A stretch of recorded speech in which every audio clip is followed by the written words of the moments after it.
Hi, this is Ann Lee from Blue Wave Crowdsource. We're really excited for tonight's Two Broads Talking Politics podcast, as they're featuring a bunch of our endorsed candidates. Jill Schiller from Ohio District 2, Shireen Ghorbani from Utah 02, Lisa Ring from Georgia 1, and Henry Martin from Missouri 6. Tune in tonight and listen. Thanks.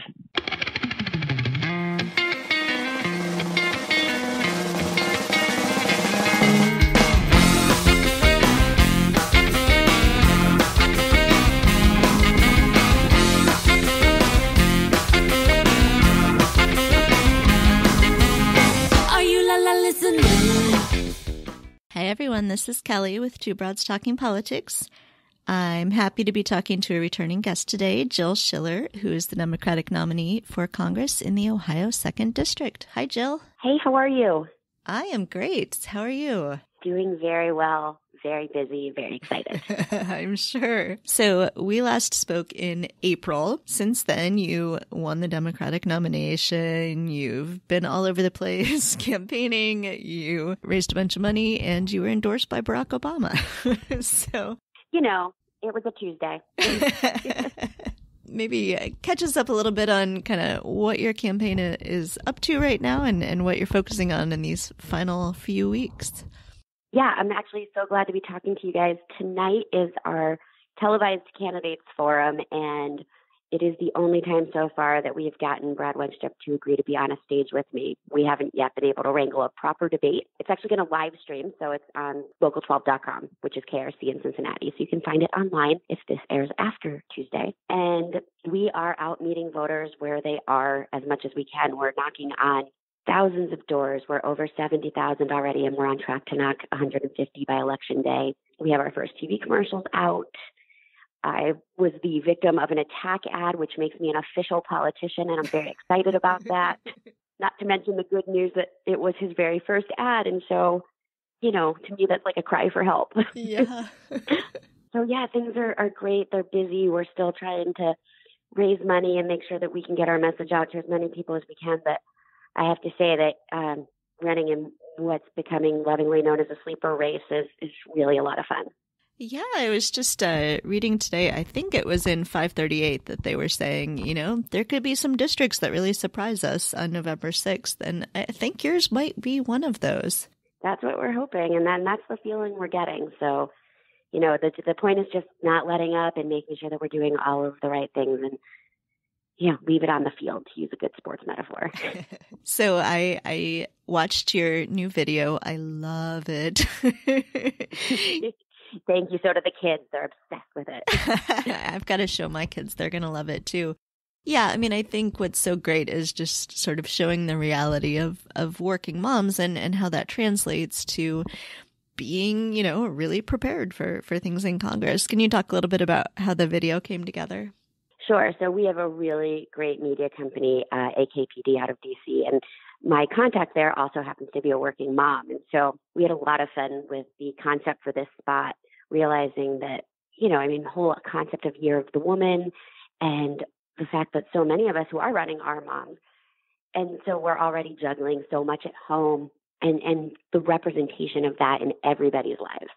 You know, we're all trying to juggle things, even if you're working at home, raising your family, there's so much going on. And so the idea that there are these men who have been, you know, maybe they've had it a little easy in terms of juggling and therefore can't really understand what it's like to multitask the same way, to have to tackle problems together, to have to build the relationships that we do as moms across party lines often, specifically to, you know, kind of make friends and make sure that we're accomplishing goals for our kids.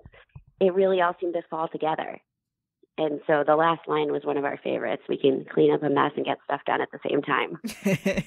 That definitely resonates with me. Yeah, I really love that. And it makes you such a real, genuine person, but also clearly so very qualified for Congress. Well, thank you. Yes, that was, you know, I was a little concerned about focusing mostly on the family, but then I'm like, you know, I mean, you'd like to assume that people realize that you're qualified already if you've made it to this stage. And certainly my website is full of that. And every other piece of communication we're doing talks about the professional qualifications. And so I thought it was just nice to really showcase especially for an introduction, me more as a person and what life looks like for so many of us right now. Yeah. So you're in the Ohio 2nd District, which for anyone who listens to our podcast a lot knows we've focused on the southwestern part of Ohio a lot over the past few months. What are the kinds of things that you're hearing on the ground in the 2nd District right now? What are people telling you as you're going around and talking to them? So the two main things that we hear a lot are, first, a policy concern. People are so worried about healthcare. We have 7% unemployment in some of the counties in our district. We have 70,000 people in our district on the Medicaid expansion. And these votes to repeal protections for pre-existing conditions truly have everybody worried, as they should be. And so that's certainly the biggest concern. And the other thing we hear most often is how absentee Brad Wenstrup has been. I can't tell you the number of people, Democrat and Republican, who are like, I've never seen him. I've never met him. He's never been to this. Thank you for coming. And I think that it's very hard to represent a district if you are only showing up occasionally for a well-crafted photo op and then returning to your home in D.C., and he does live in D.C. So I think people are ready for a representative who's willing to put the time in the district and actually talk with them and learn about their concerns and what they need. You were one of a lot of candidates who signed on to a letter with End Citizens United that is talking about sort of the immediate priority being campaign finance, electoral reform. Can you talk a little bit about why that's important to you? And I assume it relates to what you were just saying then about, candidates and politicians actually being responsive to their communities. That's exactly right. So, we have not raised an astounding amount of money, but we've raised a lot of money, and I'm proud of that because I'm a first-time candidate, and all of our donations come from individuals or PACs of social movements like End Citizens United. So they're coming from individuals. They're very trackable, and it's all grassroots support. And my opponent's money comes from big pharma, from insurance companies, from corporate PACs. And he actually has very few individual donors, considering he's somebody who's been in Congress for 6 years. So I think what that underscores, because it does, I think, cause a lot of people to roll their eyes when they just start hearing about campaign finance, but it really indicates who you're going to be responsible to and responsive to. And if he knows that he wants to run for re-election and can hit 100 companies and raise $500,000 like that, then there's no real impetus for him to be on the ground and making his case and talking about his plans for the district or being able to defend his supposed record already. And so I think that, that difference is so huge because really what campaign finance reform is doing is it's saying we want to take the voice of the majority that's been silenced by this kind of scam and return it to out loud, as opposed to the corporate minority that's really been dictating most of what we're hearing and seeing these days in the campaigns. So on places like 538 and Cook, district tends to be rated as like likely Republican or solid Republican, safe Republican. Mostly solid. Yeah. But as far as I can tell, there isn't any real polling in the district, and I'm not entirely sure what they're basing all of that on. So what do you feel like the energy feels like there? So I love this question because it's truly been one of the harder parts of the campaign. They're basing their ratings on the fact that this seat has not been held by a Democrat in many, many years, like 25, I think, or 30. But they're overlooking a couple of things. And I get it. When you have 435 districts to rank, you're going to look at win-loss and move on. But last decade, this district was very much more conservative in the way it was drawn. It had Warren County, which is currently part of the first, a plus 19 Republican county, had nothing but a small segment of Hamilton, which is the home of Cincinnati, which has over the past 10 years gone very, very blue. And in that decade, in this very conservative version, a Democrat almost won this seat 3 times. And as a matter of fact, in 2008, had a Democrat not run as an independent in the general, the Democrat would have won by 35,000 votes. So if you look at that, and then you look at the way the district got redrawn for this current version, where they chopped off our very Republican western end and gave it to Steve Chabot, and in its place, they gave us an influx of Democratic voters in very progressive city neighborhoods. And then you look out towards the northern and eastern portions of our district, which are also, the northernmost portion is Chillicothe. It's a nice sized city. It's Democratic. And the eastern towns of Waverly and Portsmouth and Piketon, these are traditionally Democratic towns, and they've been voting Republican because they've been ignored by both parties, and they need a lot of help. And I think we learned in 16 asking people to vote no doesn't help, but, coming out with a strong program of jobs and healthcare and education, I think we're giving them something to vote for. And so I think we can win them back. Brad Wenstrup has not had a competitive election since his primary win in 2012. In 2012, the Democratic nominee was a guy named William Smith, who exists, but truly doesn't leave his house, does not raise a dime, does not campaign. He's some kind of ghost candidate. He was also the candidate in 2016 to tell you about the engagement we have in our own district right now. But in that first year with William Smith on the ballot in 2012, he still got 42% of the vote, and he beat Brad Wenstrup in Ross County. And so I'm like, well, this all seems like this is an overlooked seat. And nobody can really explain why we walked away from it after coming so close in 08. So the conventional wisdom that explains that is it must be impossible to win here, because otherwise, why would we have walked away? So the seat is so interesting. There's so many, it is not a traditional, easy to read district in terms of, registration or gerrymandering or any of those things, because it actually was gerrymandered in our favor. And as many districts in Ohio have, the vast majority of our registered voters are party independent. So, I think we're looking at a real groundswell, and that's what I'm hearing. We are hearing from a lot of Republicans who have let me know that I have their support, be it because of what's going on the national level or because they know Brad and know that he is not present in the district, that it's just time for change, that it's time for more women. And so I think it's just a matter of capitalizing on this energy and making sure that we are harnessing it in the right way and making sure we're getting people out to vote. They're also overlooking that my brother and sister-in-law live there and are going to vote for you. So clearly. That is correct. Claire and her husband have serious voting power. So we are looking forward to that. Yeah, I really think all of Ohio is being overlooked right now. I mean, we've talked to Ohio is the state we've talked to the most candidates in both congressional and state legislature. And so many of these districts seem like they are really so much closer than they look like on paper. We've talked to Aftab Purival and Teresa Gasper and Ken Harbaugh. And, I really feel like they are just they and you are just putting in so much effort and getting such great response from people that I wouldn't be surprised to see several of those districts flip on election night. And that is what we're feeling. I mean, Ohio is a fairly big state, but a number of us have had the opportunity to get together more than once. And so we've really been able to, kind of build some friendships and commiserate on these things and trade advice. And it's true. I mean, so many of these districts are in play. And for the districts that maybe aren't, because they've been so red, the people running in those districts are doing such a great job that they're softening them. And so I think the lesson that we need to take from this is that Ohio might be a state where we can't walk away from any district anymore. And if we can put all of these, every one of our CDs on the table, then that's progress that I don't think you can even, it's invaluable. Yeah, I think so. And I've been a little bit surprised and heartened to see Sherrod Brown in his reelection campaign this year. It seems to be well ahead in the polls, seems to be doing very well. And I know he's been going all over the state and campaigning with you guys. And so I think that really speaks to sort of Ohio not being as red as it looked in maybe recent election cycles. Yeah, I think having Sherrod on the ballot this year is going to help all of us down ticket. The same with Richard Cordray. I mean, certainly in my district, he is very popular. People really understand and appreciate his role at the CFPB.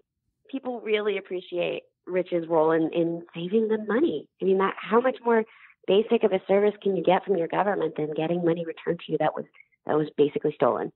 And so I think having the combination of Rich and Sherrod at the top of the ticket, and then, like you said, running strong candidates congressionally across the state, and we really are. And our state rep candidates, there are a bunch of engaged people who are running in districts where, again, we haven't challenged anybody. And certainly, since we can't count on the Supreme Court, our state legislatures are so important because that's where we're going to have to cement all of the rights we've been fighting for the past 50, 60 years.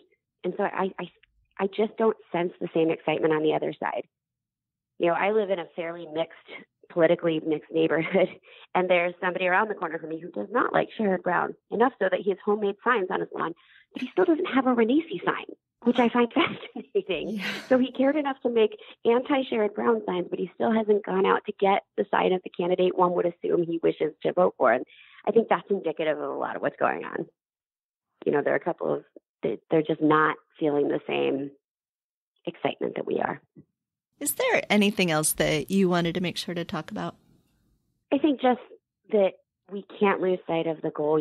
I think we've been hearing a lot of conflicting polling numbers, and, the national news media loves the narrative of they're up, they're down, they're taking the House by 60, they're losing the House by 10. I think we just need to focus in, all of us, on our local races and make sure that we are putting in the time and knocking the doors and making the calls and donating still, because that is important, all the way through, so that we can make sure that our message is getting out there and bringing friends with you to vote.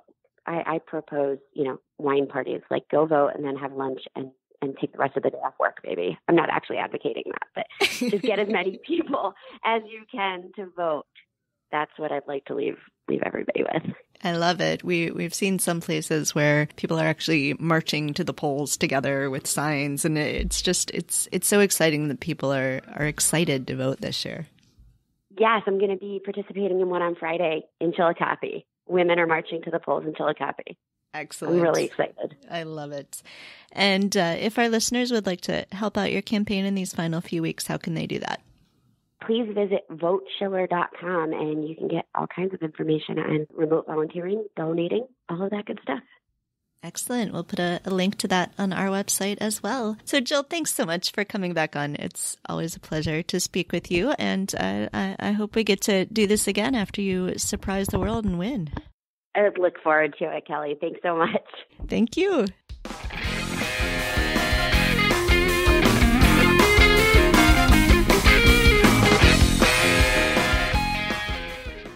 Tonight, joining us again for the second time is Shireen Ghorbani. She is a Democrat running for Utah's 2nd district, and she was already featured in episode 96. So she's back to tell us more. Welcome back, Shireen. Hey, thanks so much for having me back. Thanks so much for joining us. We can't not talk to our favorite dancing candidate again. I will say the one regret that I have is that we have not figured out exactly how and what is the right number of times when I'm DJing as the candidate. So I am convinced that I want to do this on election night, and my team keeps saying, now you're thinking you want to DJ the party, or how does this work? And I'm like, okay, I can see that no one else thinks this is a good idea, but I keep bringing it up. I think it's a good idea. Right? Tell us about how your campaign, I don't remember when it was we talked. It was in summer, I think.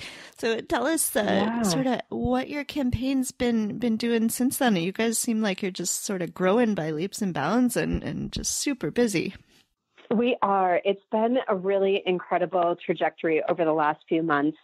So one of the first things that happened is, I think, unfortunately, or maybe just as is the case, mine is one of those races that really doesn't have a lot of polling, doesn't have a ton of good data. And unfortunately, we haven't really had a candidate run this district since they redrew the lines. So it was a big chunk of the district was held by a Democrat until 2012. The lines were redrawn. And then it was a whole little shifting of the political map in Utah. But basically, a Democrat has held a big chunk of this district not all that long ago. And when they redrew the lines, that person moved into a different congressional race. And this one really hasn't been challenged. So we don't have a lot of good data on previous candidates. We haven't had a strong showing in this district before.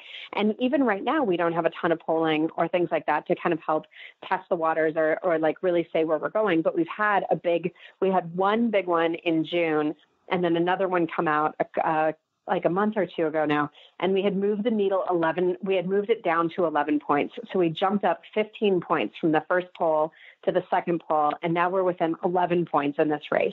But again, it's a small sample size. We don't really know if that's a good representation, and it certainly feels low compared to what we're hearing and experiencing at the doors. So we have crossed 50,000 doors knocked.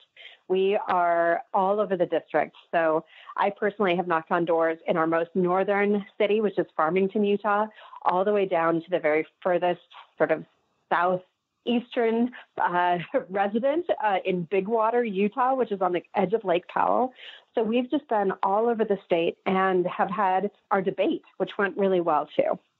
So you had, yesterday you had a big day of action that you were doing, that you had a big push on social media and on your email list. Can you tell us a little bit about what all you did in the day of action? Yeah, so the day of action is really bringing together all of those people who have said, I want to help, but I can only give a few hours, or what can I do? So every Saturday now through election, we're going to have opportunities for people to come out. And yesterday, our big first day of action is really a typical day in that we're going to have people doing phone banking, we have people writing postcards, and we have people doing texting, and then also going out to knock on doors in teams. So we have, it's a really good opportunity, especially for people who have never been involved in a campaign before. A day of action is a great day to grab a friend and get involved. And I know they're happening of course, like we're doing them here in Utah, but they're happening all over the country. And it's just such a good way to sort of get involved. Even if you're like, like in our state, ballots have already gone out, it still matters. We talked to so many people who hadn't voted yet that were still, thinking about it, still looking for information on candidates. So it's going to matter right up to Election Day. So it's never too late to get involved. You mentioned that you had a debate with your opponent since we last spoke to you. Can you tell us a little bit about the debate and sort of what that experience was like? Yeah, so we have a system here in Utah that has created, I think, a little bit of an unfortunate outcome in that there's an organization called the Utah Debate Commission, and they hold sort of the official debate, and it's televised, and that's good because it gets a wide audience. It's out on radio, it's on many stations, and so I'm grateful for that. But what it also does is discourage the incumbents from doing more than one debate. So in all of our races right now, we only have, and that's Senate, and those are congressional races, we have those, the Republicans have only agreed to do one. So we had our one debate, and it was a surreal experience. It was incredibly professional, very well done. We did have a person come, just like walk up on stage, grab the microphone, and that was terrifying. But for the most part, it was a really, really I read about that. Yes. Yeah. So he was cited for that behavior. But it was just such an incredible experience. And I will say the thing that it kind of has stuck out to me is, people said that it was just this absolute picture of civility. And it was. And I'm really grateful that it was. And it's actually similar to what I have found knocking on doors. I think people are afraid a little bit to get involved in the political system because they see this fighting and aggressive behavior online. But when I'm on a person's doorstep, or when I was on that stage, it really was a discussion of ideas and different visions for the future.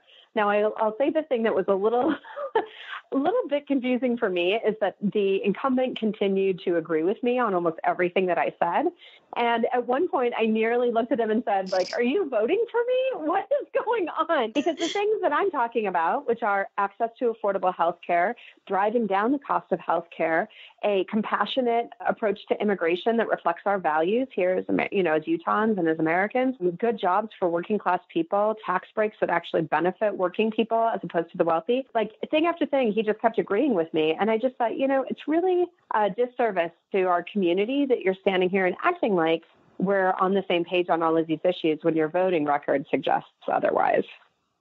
So you have the top of the ticket in Utah running for U.S. Senate is Jenny Wilson, whom we've had on the podcast and is also terrific. And I know you guys are doing things like campaigning together and things like that.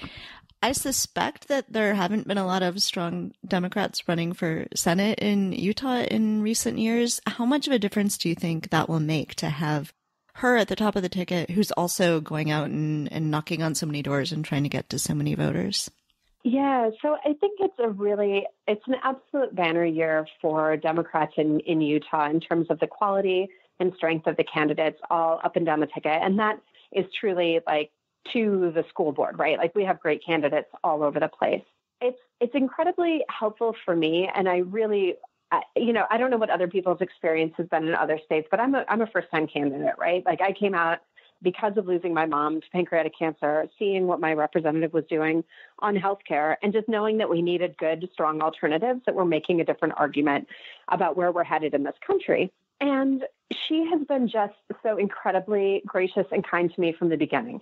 So she met with me early. She took me seriously. She has been available to me when I have questions about what's going on. And it's really it's nice to have somebody who has been through multiple elections, who has run at different levels from mayor to county council, and also just somebody who's willing to like pick up the phone and answer your questions and help you. So it's been great. So both that she is out there doing the work, running a really nice, really strong campaign on issues, right? On our public lands, on healthcare, again, on the budget and tax bills that work for working families. I will say the thing that's disheartening is how I think because of Romney's name recognition, there's just not been enough attention to her and the qualities that she brings as the incredibly strong candidate she is. But she's just been such a good mentor to me. Yeah, I've been surprised all along that her race isn't getting more attention. People talk nationally about how there's so few paths for Democrats to take back the Senate this year. And I keep going, you're not thinking at all about Utah or Nebraska or Wyoming or all these other great places where Democrats are running, and they're running really strong campaigns. And it may be a long shot, but it's a shot. It's a place for Democrats to win. Yeah. Yeah. And I think that says something to the overall sort of strategy and health and ability of the national party. We have had a really hard time getting on the radar of sort of the larger Democratic Party. And I mean, I get it. Like they want to put their resources into races that they see as competitive, but we've got a lot of excellent candidates all over the place that are working their guts out, that are inspirations to me, and I would love to see more of those races getting the attention that they deserve. So the last time we talked to you was in July, and now it's October. What do you think that you've learned from this campaign that if you could go back in time and tell yourself back in July something that you've learned since then, what would you tell yourself? I feel like I had a lot of anxieties about things that were just like not worth worrying about. It was hard to get used to just calling people up and asking for money. And I realized that is part of this and people expect it. And getting good at that is, I think, hard for a lot of first-time candidates. And I can't say I'm great at it, but it's definitely something where we just keep doing it. We just keep doing the work and making the calls and trying to create those, trying to help people understand why it's a good investment, right? That we have to run these strong races everywhere. And I think I could have gotten that message and kind of understood how to talk about that a little bit faster. That's something that I think I would want to coach myself on. The other thing that I would say is really, like I mentioned, I had some anxieties about things that just weren't that big of a deal. And I joke about this all the time, but I used to have kind of worries of not necessarily what people are going to say, but early on I met with a local politician, a woman who I have a lot of respect for. And she was just it's going to be hard. People will come after you and it'll probably be fine for you, but your family, it'll be hard it's hard on her husband. It would be hard on mine, that kind of stuff. And I had some trepidation about that, some anxieties about putting myself out there. But at the same time, I also often joke, but I do really mean this. I was a deeply unattractive person in junior high. And I just sailed through that. And I feel because I was able to have that experience, this is nothing. When people say, when I get negative feedback, it's just so easy for me to, if I do spend any time thinking about it, it's often just that person must be coming from some place of pain where this feels like a good use of their energy. But for the most part, I'm so unfazed by it because I go all around this district and I hear stories of people losing absolutely everything because of healthcare. A story actually that just happened this weekend. A woman approached me. She wanted to talk to me about her friend who is currently living on the streets of Salt Lake City because about 3 years ago, His wife was diagnosed with cancer, and they fought with everything they had. And that meant every single dollar they had saved and their home.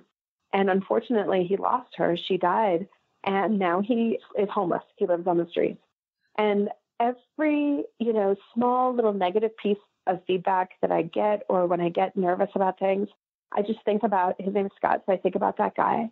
Or I think about the story that I heard the week before or the day before, where people are absolutely suffering and they do not need to be in this country. We should have a better solution on healthcare. And it's just such a clear driver for me everywhere I go. So I think I would have just maybe, if I could go back and just kind of put some of those anxieties or nerves that I had about things to rest, then I would do that. I would do that. You have a wonderful video that's up on your social media now. Can you talk a little bit about that? You have this great crowd of supporters behind you, and I really love it. Oh, thank you. So one of the questions I get asked a lot, and I wasn't sure what to make of this, but people kept asking me, what are you going to do in Congress? You're just one person. And I would find myself thinking, well, so is my opponent. Like, so is everyone. We're all just one person, and if we wanted to get real about what one person can do, even just going back to the Kavanaugh hearings and having Jeff Flake, who's just one person, say, I think we should pump the brakes on this and do an investigation. Like, one person can do a lot, in that case, I would have preferred a different outcome, certainly, but that was one person standing up and saying, this isn't right. Like, I don't feel comfortable. We should do something else. And they did. So anyway, I started thinking about this a lot, just this idea of being just one person in this question. And one night, of course, at like 1 a.m, it just hit me. And I was like, this is in its truest form. And I don't mean to be so absolutely literal, but this is a representative democracy. So I'm not just one person. I'm running to represent every person in this district. And I think everyone's voice in this district matters, whether that's a far right Republican or far left liberal person, whatever, a person who's disengaged from the process. I want to represent them all. So we put a call out and just said, can you come down? Like, we want to do this thing in the park. And I had sort of in my heart that we would have like at least enough people to get like a small crowd together. And I think our final count was like 200 plus people that came out on a weeknight to do a quick shoot with us. And it was just such an incredible experience. And people were so excited to be a part of it. And it was just a really fun, beautiful night. Yeah. And it was just really reaffirming my commitment to this idea that this isn't about me. It's never really been about me. It's about working towards a future where our voices are represented, where we're working not on behalf of corporations. We're not taking corporate PAC dollars. Like, we are doing this grassroots. And that means that I'm accountable to every single person in this district and really making sure that we're showing up in a way that's reflective of that. And so that's why we're really proud of that spot, because we think it matches sort of the energy of and our commitments in this campaign. Is there anything else that you wanted to make sure we talk about? One thing that I will say is that I've been thinking a lot lately about how much hope and how much feels like there is on the line right now. It's just an absolute honor to run for public office and to get to be in people's homes and in their, places of faith and worship, or on their ranches or farms or in their businesses, and to really understand those values that really connect us.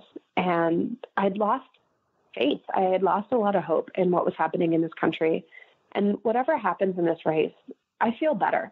I feel better about Utah. I feel better about overall where we are, how we treat each other, the way we talk to each other, because I have stood on the doorsteps of many Republicans and found a sense of shared concern about where this country is headed, both in sort of tone, representation, and feeling like it's really important that we continue to just keep lifting our voices. I've been surprised about how many Republicans I meet who feel that their voice isn't heard. And I live in a state where every single member in the House for me is a Republican, and my senators are Republicans. And I'm a Democrat. And what they say to me is, well, they're not serving my interests either, right? Like, We have absolutely lost focus on those issues that matter most to Utahns. That's, healthcare, education, making sure that our families have a shot to live the American dream. And I just feel privileged to know my district and my community in the way that I do now. And I do feel a lot better about what's happening. So I can't necessarily change the way that our president acts or the way that he talks about people or things that I care about. But I can tell you that I've found hundreds of decent people all over this district who care deeply about their communities, about their neighbors, and about doing the right thing. I love that. And I am just so thrilled that you're running, and you're running such a strong race in a district that I think a lot of people have been just writing off. And it's so important that people are running in these kind of districts. Yes. And I always like to remind people, my district is home to Bryce Canyon National Park, Zion National Park, Capitol Reef, and then we also have a chunk of Canyonlands National Park and all of Grand Staircase National Monument. So if people are taking those, summer vacations out to our beautiful national parks, and you visit any of those, you're in this district. So it's really an important district for people who care about our public lands all over this country. I love Bryce and Zion. I do too. I've been trying to convince my husband, for the past 3 months to go on trips. And every time I try to convince him, he's like, who's running there? Is that the real reason you want to go to this place? He knows me too well at this point. Well, Shireen, if our listeners would like to help out your campaign in these final weeks, how can they do that? Yeah, so come and follow us on our social, Shireen, Shireen, Shireen for Congress on Facebook. And then it's nothing about my name is that easy, but it's Shireen Ghorbani. So my last name is Ghorbani, Shireen Ghorbani on Instagram and on Twitter. We are pretty active on all of those platforms, and so we always appreciate people engaging there. I always like to also remind people that I'm a returned Peace Corps volunteer, and so we're excited when people who also served in the Peace Corps find us or connect us to other returned Peace Corps volunteers. And we had this amazing experience. This was now a few months ago, but we had supporters. Small dollar contributions are really powering us ahead. And we had supporters from every single state except for Mississippi. And we were able to find a donor in Mississippi who was a returned Peace Corps volunteer who was like, I'll happily kick in $5. So connecting with that community is exciting. I'd be the first female returned Peace Corps volunteer to serve in our house, which would be an absolute honor. So getting us connected to your communities or people that you care about too. And I would just like to say this. I feel like if you're in Utah and you're listening, please get involved with our campaign. You can find more information on our website, Shireen for Congress. Click volunteer and sign up. And anywhere that you're listening, I'm sure if people are listening to this podcast, they're already out knocking on doors, but it's the most effective thing that we can do. And we've got about 20 days left here. So getting out to the doors is really such a help to candidates anywhere. All right. Well, thank you so much for coming back on and talking to us, and get back out there, knock some more doors. You know I will. Thank you. Have a great day.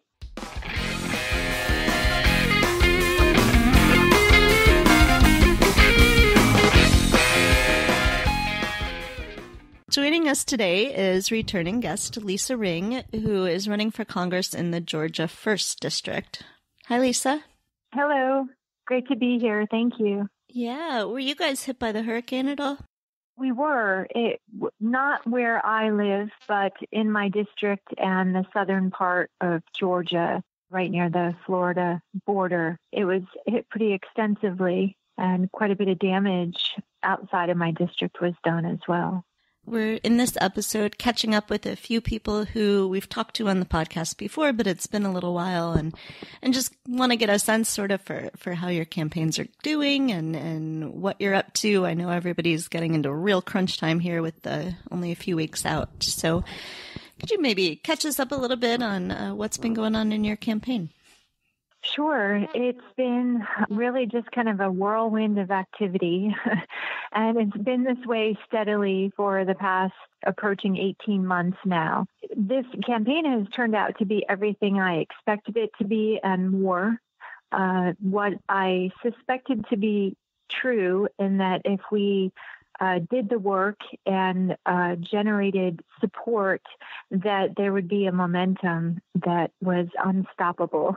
And that's what's happening here in the first district of Georgia. We've been getting people on board. We've been knocking on doors. We've knocked on over 30,000 doors at this point, and we are canvassing every day. We have canvasses going on in four to five locations throughout the district, just with my campaign. So it's part of a bigger movement as well, in that each candidate, also the local state house and state senate candidates, and the statewide candidates for governor and lieutenant governor and so on, are also doing the work. So we're really reaching out to voters, empowering them, getting them involved in the process, and we're trying to overcome some great odds in the state. One of them being voter suppression, which has been in national news lately. We have a Secretary of State who refused to step down, but he's running for governor at the same time. So he's in charge of his own election. And it is causing problems. He has passed some very repressive policies, one of them being an exact match program. So he was trying to hold up 53,000 voters from being eligible to vote, new registrants. And we had to fight to get those registrations through. And I believe he has decided that he will let them go through as they stand. But that's been a problem that we've tried to overcome in this district and throughout the state. So it's been every day, a lot of work to be done, and we're running out of time. We have less than 3 weeks left, and, you know, we're down to the wire here. What is the energy like in the district this close to the election? Are people still really excited about it? Is there, any sort of exhaustion? Like, how are people feeling about the election coming up? Nobody's exhausted yet. We don't have the luxury of being exhausted. The energy that we have is really just amazing to me.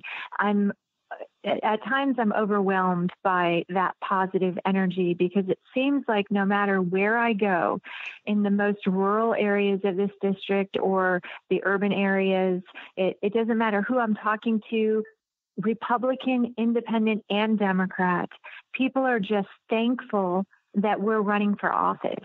I've had people with tears in their eyes who are thankful that I'm running for a seat that has not had a Democratic challenger in years. The last election, there was no challenger.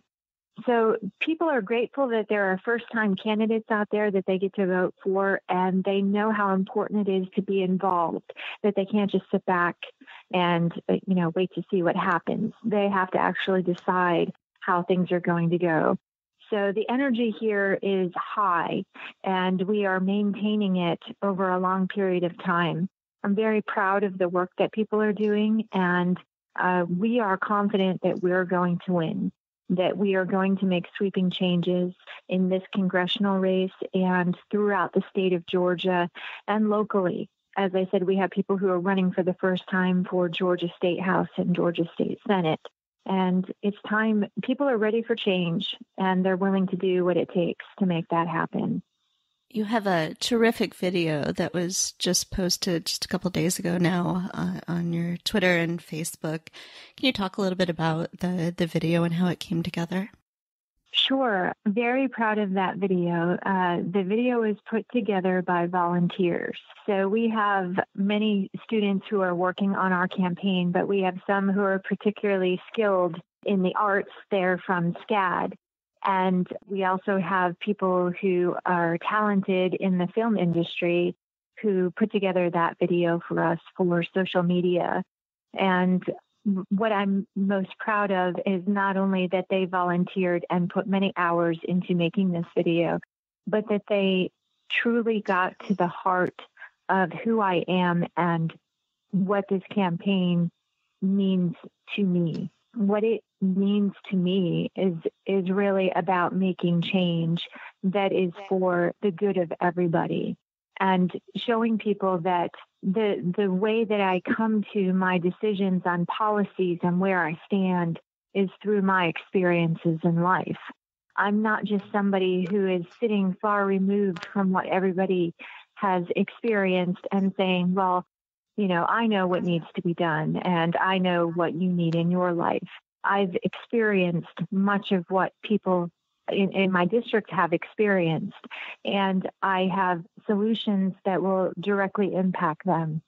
And that the reason that I'm running for office is not because I want to be a politician, not because I ever wanted to be involved in politics as a candidate, but because I want to go as far as I can in making a difference in people's lives and restoring a voice to the people and to our democracy, which is sorely lacking at this time.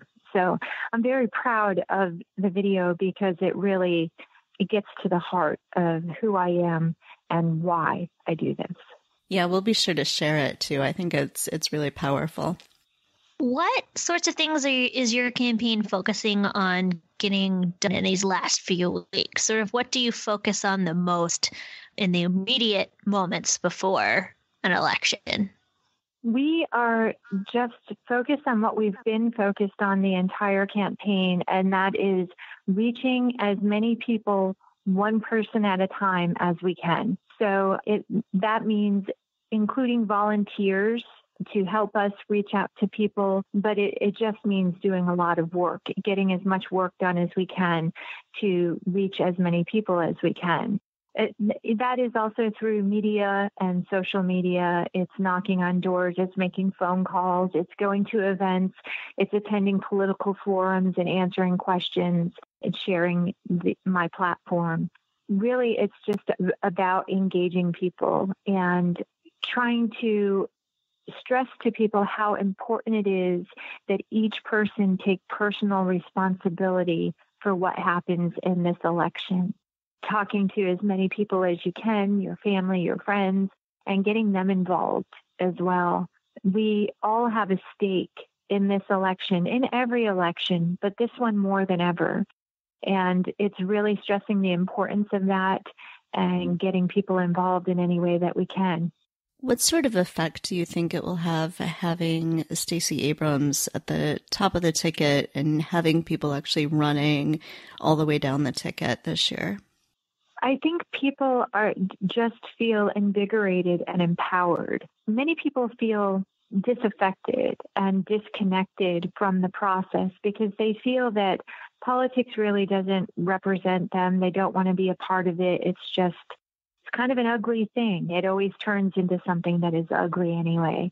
And what we're showing in this election with the very candidates that we have and the diversity of our candidates is that it's about all of us and that we are moving in a direction that is about representing the very diversity of the electorate. Everybody should feel inspired by that we want to have political leaders that look like us and that represent the issues that we care about. So we see that up and down the slate. And that's what I'm most proud of. And I think that energizes people to be involved because they look at the candidates and they say, oh, wow, that person is just like me, or that person represents me. And it gives them hope that we're going to have a government that actually represents the people. I've noticed at least a couple events, as you've talked about them, that you and the incumbent were both invited to, and the incumbent chose not to appear. Are you seeing that happening a lot? Has he been stepping up anymore now that you're in the race? Well, what I've found is that he feels that he doesn't have to do the same things I do. Because he is the incumbent. I think he has, in his mind, proven himself to his constituents. But I also think that he feels more pressure, and he is going to start showing up at some of the forums. We have a couple scheduled. There is an NAACP forum in Savannah coming up this week in a few days. I believe he's going to be at that one. He's also going to be at a forum at a synagogue in Savannah, which is not open to the public, but it is the congregation. And then we have a forum put on by the League of Women Voters and the Savannah Morning News that is the big forum and the only forum scheduled on October 24th. So he has agreed to that, but he will not debate.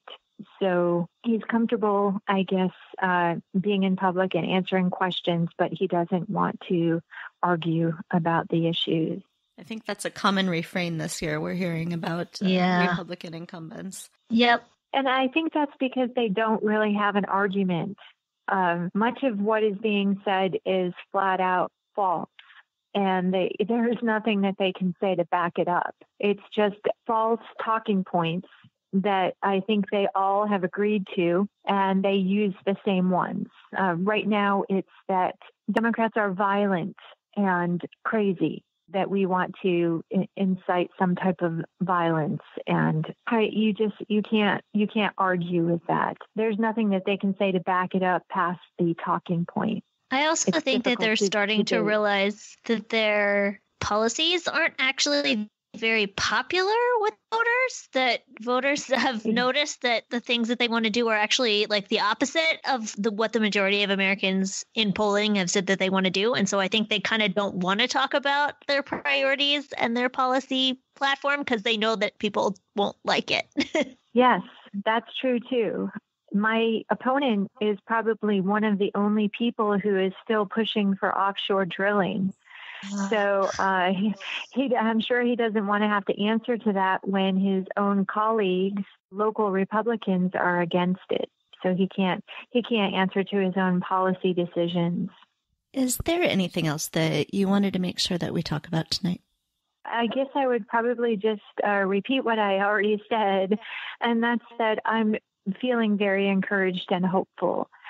It doesn't matter where I go or who I'm talking to. People have hope for the change that is coming on November 6th. I believe that we have the momentum.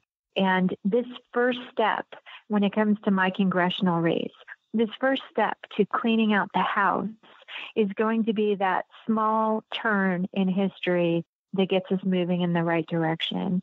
Because, as you know, we're in a crisis situation where we don't have control over the executive branch or the judicial branch. Congress is our only hope right now to restore some type of sanity and to protect our civil liberties and our rights and our freedoms. So it's very important that we get out to vote and that we continue that enthusiasm through the election. And once we're elected to office, that's when the real work begins.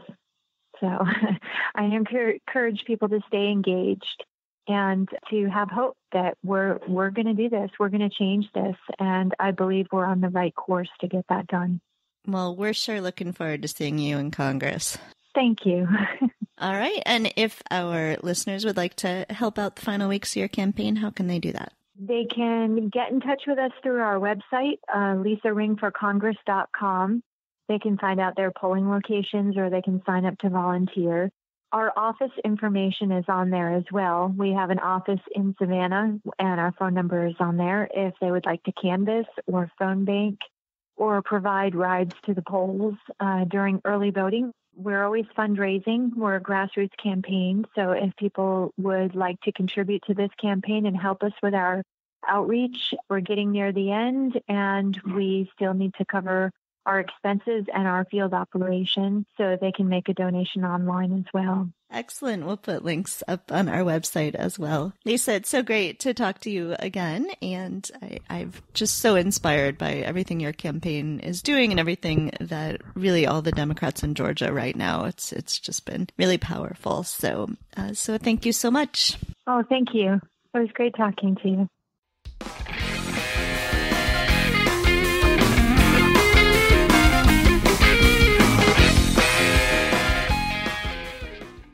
I am here with returning guest Henry Martin, who is running for Congress in the Missouri 6th District. Hi, Henry.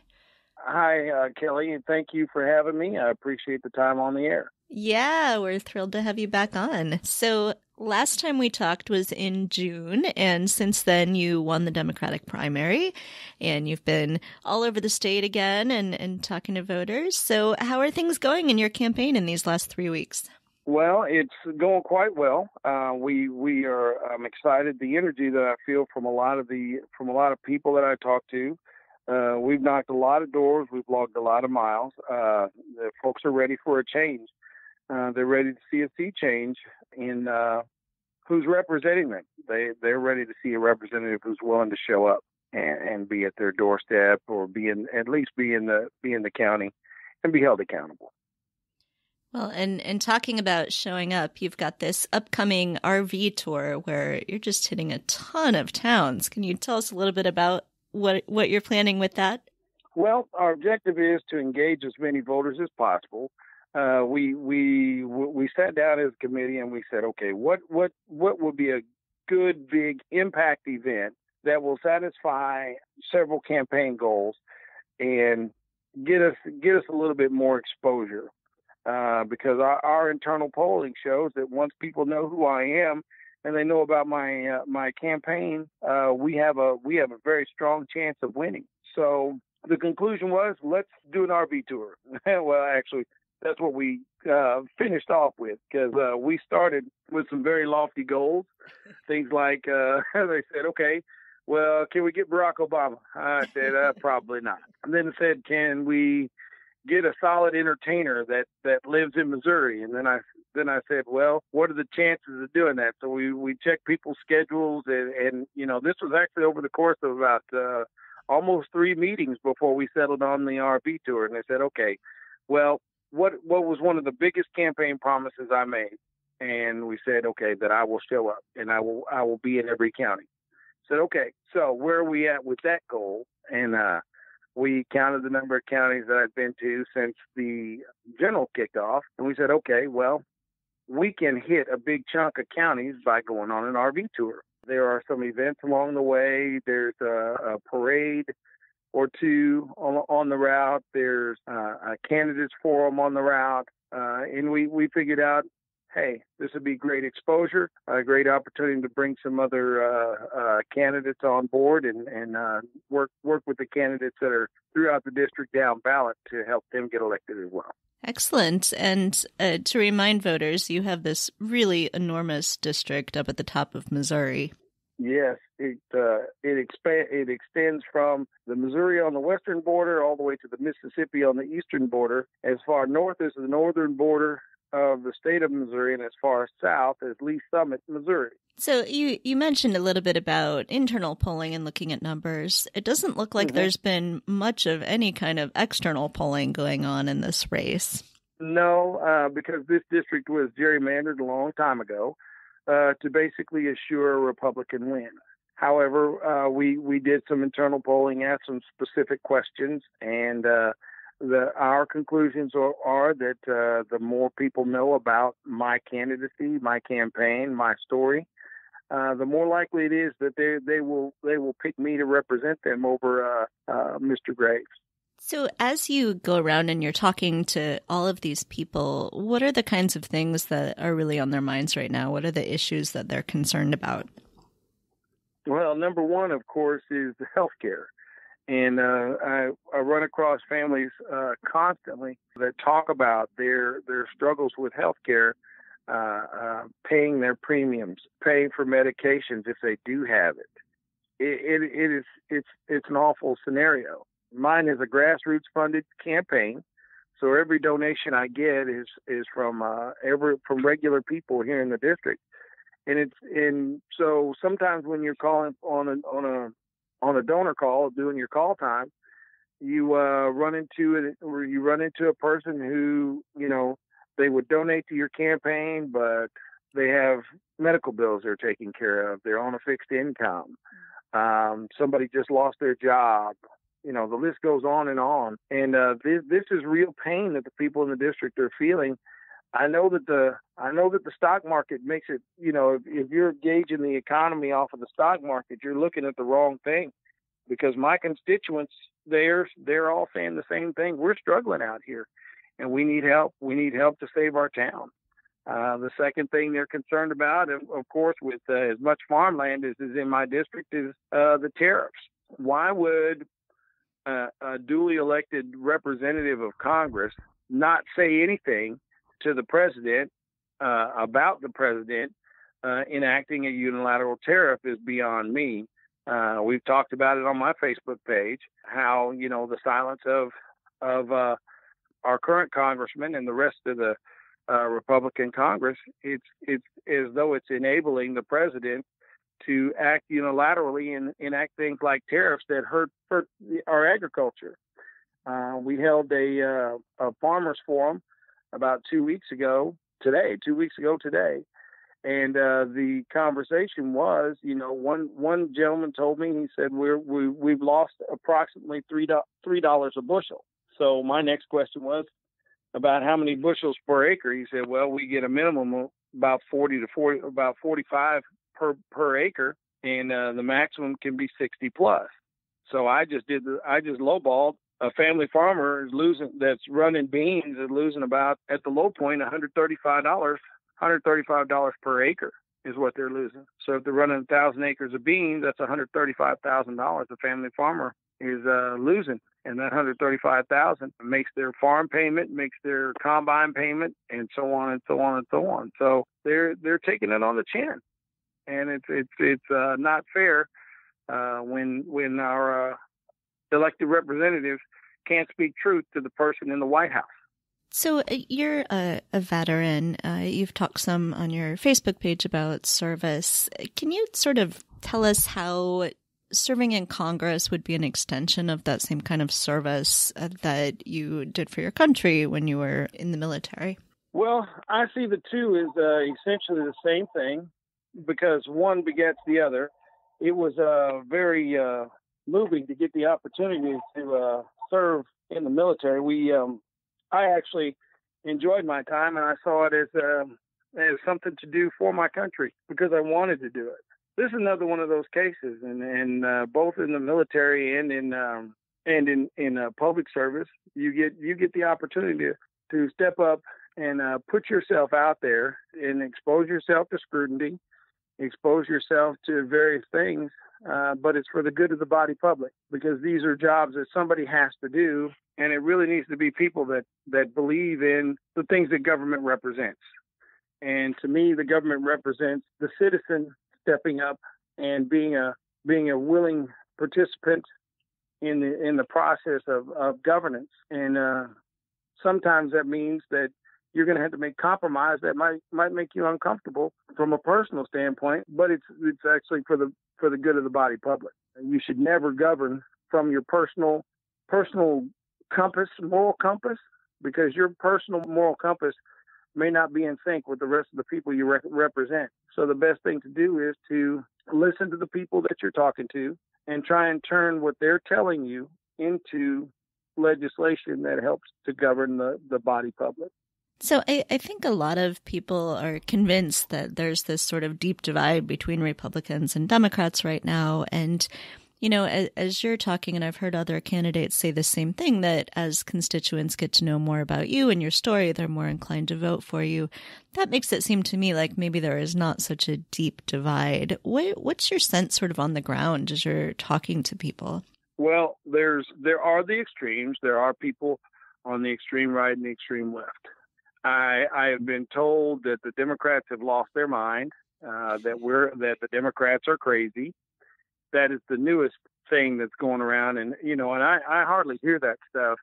And then all of a sudden somebody will say that to me, and then I turn on a TV and there's a joke about it being made, or there's a meme that's cut on Facebook or Twitter, and I'm like, wow, this is actually how people see the world, and they see the world like this because somebody's telling them to. In the grand scheme of things, I think the vast majority of voters are in the middle of the road. They could really go Democrat or Republican at any time. As far as there is a philosophical divide. There are on just a couple of issues, and they're usually the hot button issues that invoke the most emotion. And those issues are guns and abortion. Those two issues invoke the most emotion. And what says a lot about a voter is when they talk to you, what are the words that they use when they start talking to you? If they're using the word socialism, you kind of know where the conversation is going to go. That conversation is not going in a direction that's productive for you or them. If they come to you and they ask you your opinion on the Second Amendment, they're looking either for an affirmation that you're with them or a reason to oppose you. And if they ask you about abortion, same thing. They're looking to see if you're with them or they're looking to see how they can oppose you. But I always encourage voters, I say, please review my materials. You'd be surprised at how many other things that we are right on the money with. There are some things that are just too difficult to tackle in one sitting. And I don't have enough time on the door to make an effective canvas or a conversation in the room to spend the entire time talking about abortion or guns. Essentially, I have a philosophy of two things. I want my government big enough to be able to take on foreign enemies, domestic enemies, and to be able to hold businesses accountable, go to bat for the regular citizen, and so on and so on. But I want a government small enough to stay out of my house. Don't tell me how to run things at my home. Don't tell me that I can't do certain things that are personal decisions. And those are two things that I really believe. And going to Congress, I will vote in that way. Vote for the things that make the government big enough and strong enough to take on even the most wealthy corporation in America to get the best ends for the people of America, because that should be our goal, taking care of the people in the advancement, in the hope that we can preserve two things, and that's our freedom and opportunity. And those are that's basically the crux of the argument. What are we doing to preserve individual freedom, and what are we doing to preserve an individual's opportunity? Because your outcome, that's not guaranteed. Your outcome's up to you and your efforts, given an opportunity. Is there anything else that you wanted to make sure that we talk about today? Well, I do want the voters of the 6th District to know that you do have a choice, a legitimate choice. We need to start electing people to office. And it's not just me, but across the country, we need to elect people to office that believe that government can make a difference in the lives of the people that it serves, and not ignore the fact that the people have a stake in this argument. We hear frequently from some media services, they talk about how the government is the problem. Well, the government's not the problem. The problem is we keep electing people to government who believe government's the problem, and they make it a self-fulfilling prophecy.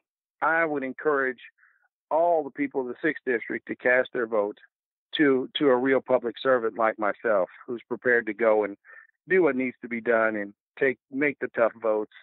And sometimes those tough votes, I'll be accountable for those votes. I will come back and I will host physical town hall.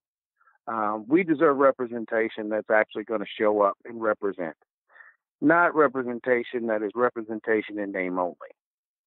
So we do need some additional help down the road. We do have 20 days left in the campaign, and we do need, 20 days as of today, we do need money to continue the campaign down the stretch.